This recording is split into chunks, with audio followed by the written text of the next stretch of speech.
Tonight we've got something a little different, I guess. My guest this evening is one of the country's leading authorities on cats. Joan Moore has written about these creatures that share our homes for many years and is able to give us a whole new insight into their behaviour. Tonight she's here for a chat and to play a few records as well. Hi, Joan. Hello there. Thanks for joining us. How are you? I'm fine, thank you. Good, welcome to the show. I don't know where, I suppose the best way to start is to perhaps pinpoint where your love of cats came from. I've always liked cats. In the very first instance, when I was about 3 years old, my parents had 2 Angoras, and they were such beautiful, silky things, and I just adored them. Ever since, I've always loved cats. They just, they my kind of animal. Yeah, well, quite obviously. Did you, so you didn't have a sort of house full of cats when you were a nipper? No.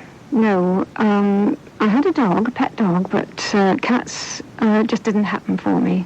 Isn't that strange? So, did you, are you one of these people who, because I find there are categories of people, right, and I adore cats, I think they're wonderful, but I also like dogs too. Now most people sort of say, well, dogs are okay, but I love cats, me, you know, or I love dogs and I don't like cats. Which one, you're definitely... I'm definitely a cat person. Right, okay. A little out of the ordinary. So what made things change then? Why did you decide that? Well, quite a long time ago, I met my first Siamese, and it was in a little town called Busby in the Potteries, Stoke-on-Trent. Yeah. And it was a grey old day, and I was just wandering down the street, which was quite lonely, and all of a sudden this beautiful animal came before me, and just walked towards me, and it was astounding. It was a kind of road to Damascus sort of thing for me, I'm afraid. The blue eyes shining out of a dark brown face. It was just marvellous. And I vowed there and then that I'd really like to share my home with the Siamese. Really? So it's interesting that a moggy couldn't have just walked out. You had to pick an expensive one to share. Yeah, it was so unusual because in those days, I think it's probably late 60s, you know, they're so rare. You probably saw a photograph of one, but never, you know, in the flesh, not in the ordinary scheme of things, anyway. Yeah. And it was so beautiful, and it was about, probably about 10 years later that I had my very first Siamese queen. She was called Crystal, and from then on in, I bred Siamese. I mated her to a champion, Seal Point, and she had 7 lovely little kittens. Really? Siamese are interesting things. They're unique in the way they look. We got a Burmese at home. We got him because they're renowned for being affectionate, and he is very. But I always thought that Burmese were very similar to Siamese, but when you look at them together, Siamese are very pointy, aren't they? Well, they are, yes. These days they are. The old ones, the ones that first came across to England, were quite stocky, muscular, and what is known as apple-cheeked. They certainly weren't the sort of the finely bred ones. So they're quite butch-looking, really. Well, exactly, yes, and I think that's how a Siamese should look. Really?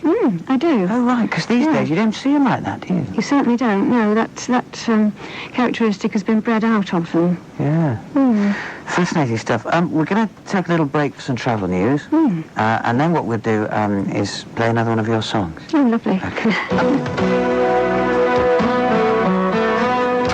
A look at the roads. Here's Fiona. Thank you, Dominic. Let's head first to the motorways. On the M25, it's still the same old story, I'm afraid. Really busy still. Let's start clockwise. Junctions 3 to 7 are still looking very busy indeed. Things flowing rather well now, but still lots of cars on the road. Elsewhere, junctions 10 to 13, that's still chock-a-block from Wisley to Staines. Also anti-clockwise, 13 to 11, Staines to Chertsey. That's... cat lover, cat expert, in fact. Joan, let's have a choice of music for me. What would you like this time? Well, here's one that I've always liked by Al Jarreau, Moonlighting. It's past 8. Joan's still with me. Joan, I mentioned that man has had a relationship with cats for a long time. Is it true that you've got to go back to the ancient Egyptians where we sort of first befriended these creatures? Yes, it is. Yes, they emerged from the marshlands of Lower Egypt during the time of the Old Kingdom, which is around 2,500 years BC to the present day. That is how long we have known the cat. Egypt has also known cat worship for a longer period of time than we've known Christianity. So I think, yes, it's quite right to say that Egypt really brought the cat out of the marshes and made it a god. But why? I mean, first of all, presumably they would have brought it out of the marshes for it to serve a purpose, because that's what man is like, isn't it? Yes, of course. Well, of course they were Nile dwellers, and obviously at risk from snakes all of the time, and the cat proved an effective deterrent. Following that, I guess they were brought in to the houses and generally looked after, and the cat obviously pleased them and sort of fitted in with their way of thinking and their religion. Yeah, it does strike me as a bit odd because, of course, they're notoriously independent creatures, so, especially when they're first... I mean, they're independent creatures now, thousands of years later, but, especially at the beginning, how on earth do you get one of those to hang around your house? Well, they're always very keen on food, I mean, obviously you could... lure it in with food, but I'm not too sure. I don't think the records go back as far as that to say how they came into the homes, but they certainly did, and they were accorded the greatest of respect. Yeah, again, I mean, you see, I find this a bit hard to cope with because I like you. I love cats. I think they're wonderful creatures, but I don't get. I just think it's all a bit sort of sad and mixed up that they sort of worshipped. I just think it's a bit odd, really. Yes, well, obviously pre-Christianity, and I think anything that represented good and, of use, as the cat did, would present something in terms of godlike status. Tell us about some of they are mythical creatures, as you say. Tell us about some of these famous myths that surround them. Yes. Well, are we looking at Egypt or Feline? And it doesn't matter. Just cat myths in general. Yes, I think, well, since we're so near to Halloween, and which is when the mysterious cat actually is out on the bookshelves, by the way, I think cats in witchcraft are rather an interesting subject. Sadly, a lot of them came to grief, obviously, with the witchcraft purges in the Middle Ages, and which was a great pity, but they were seen as creatures of the devil, of course. And there's a piece here. During the witchcraft purges in the mid-15th century, the body of the cat, especially a black one, was deemed a suitable vessel for the evil one himself. As a result, the cats were thought to possess the evil eye. Yes, they, along with many eccentric old women, sort of went to meet their maker in a rather horrible way. In Germany and in England, witchcraft was seen as more acts of maleficium. Which being what? Which personal spite, acts of personal spite, or as the witches would say, ill-wishing. Not necessarily totally connected with the devil, although it was said that the cats were creatures of the devil, and therefore if they consorted with these old people, or women, loners, reclusives, they too were connected with the evil one, but it was not quite so satanistic, really, as what happened in France, when even royalty and members of the church took part in satanic rites, and cats were burnt and destroyed in many sort of satanic ways, and, that was a particularly horrible time.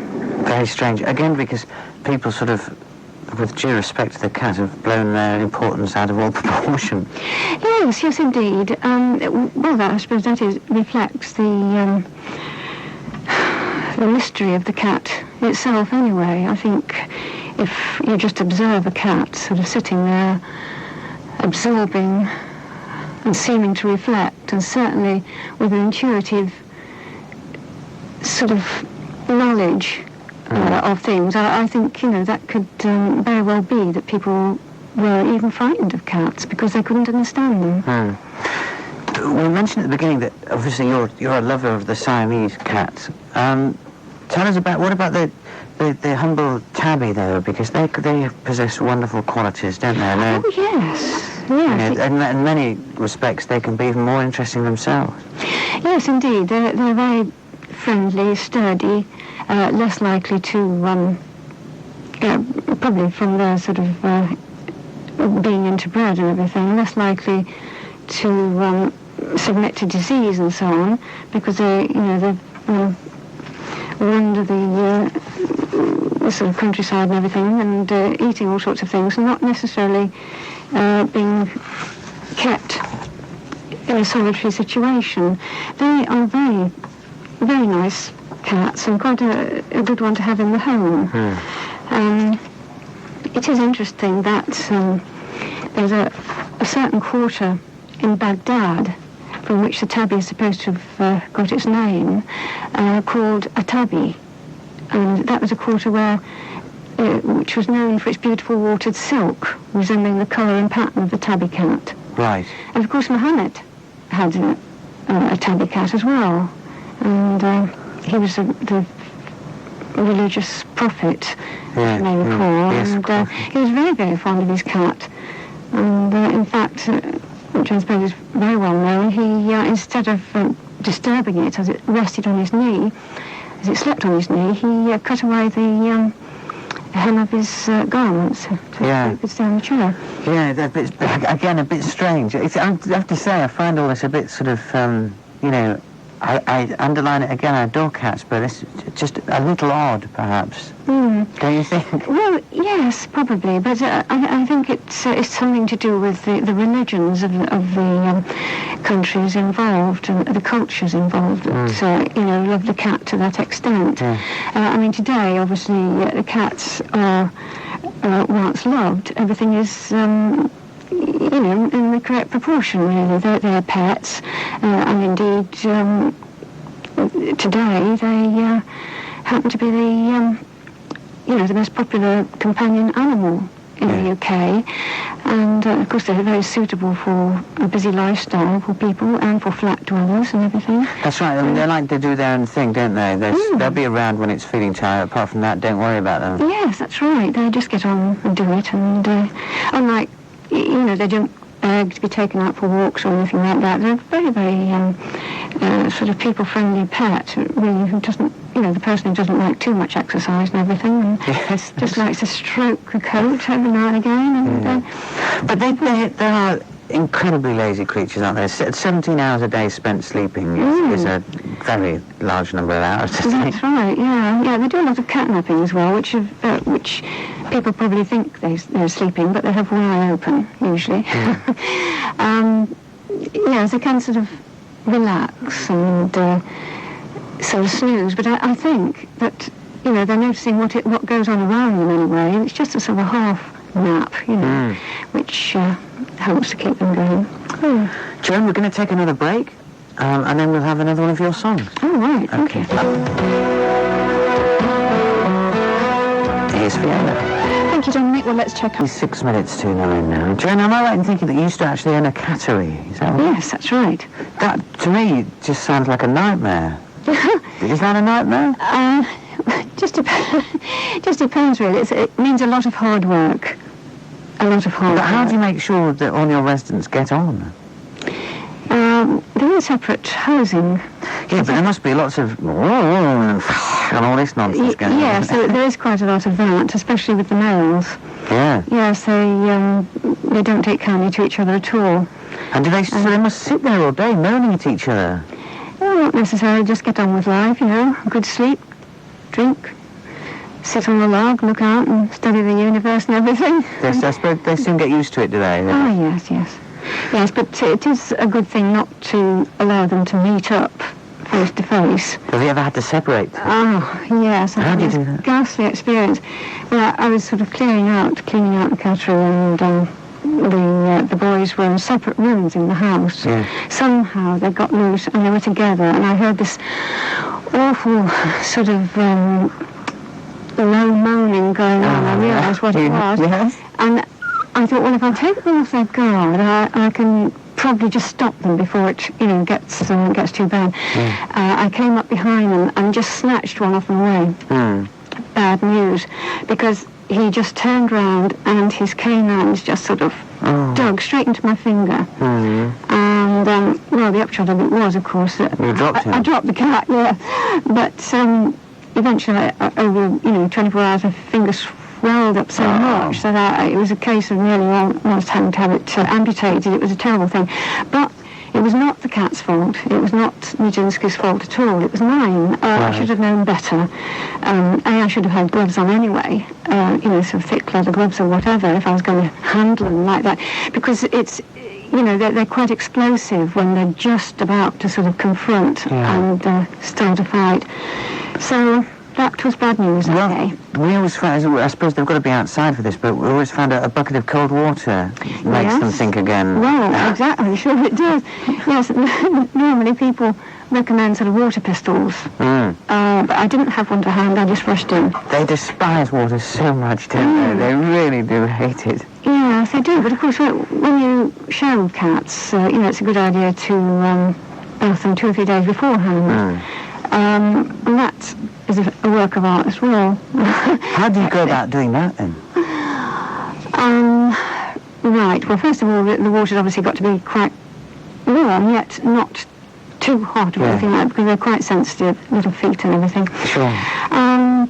Yes, just hold the cat round the neck, swish it quickly with the shampoo and whatever with one hand, swill it down, and then throw a towel over it, drag it out, and just pat it dry. I bet it has something to say about that, doesn't it? Sometimes they're quite, I don't know, sort of hypnotised by it all, but they can get a little bit naughty, I would say. Yeah. So how many were you looking after at your cattery then? I had around 24 cats altogether, because I also took in rescued cats, and they were separately, and some of them were in the house and everything.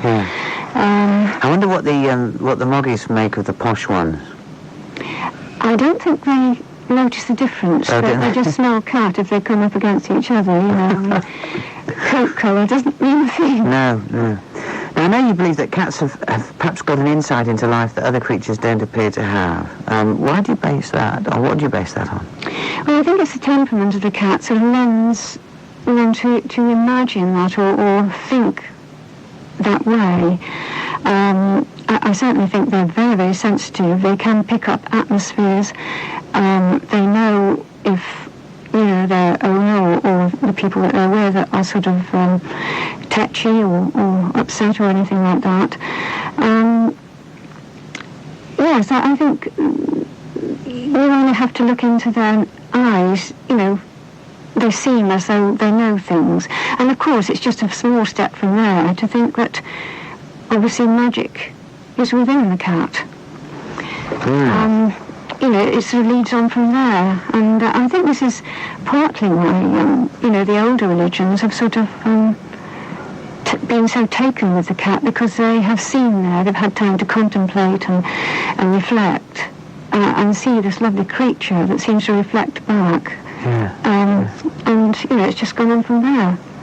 And also you also think that perhaps they promote well-being as well. In what respect? Well, they do. Certainly it has been proved they have a therapeutic value with the sick and the elderly.